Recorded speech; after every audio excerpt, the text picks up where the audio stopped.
চাই সেই তৌফিক আল্লাহর কাছে কামনা করে আমি আমার সংক্ষিপ্ত কথা এখানে শেষ করছি। হাযা আখিরু দাওয়ানা আলহামদুলিল্লাহি রাব্বিল আলামিন ওয়া সলাতু ওয়া সালামু আলা সাইয়্যিদিল মুরসালিন।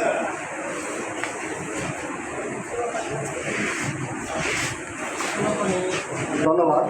সম্মানিত উপস্থিতি, এ পর্যায়ে আমাদের মাঝে কথা বলার জন্য অনুরোধ করছি আমি বাকশালতা ফাজিল মাদ্রাসার সম্মানিত ভারপ্রাপ্ত অধ্যক্ষ জনাব মাওলানা আসাদুদ্দিন সাহেব কথা বলার জন্য অনুরোধ করছি। মাওলানা আসাদুদ্দিন সাহেব।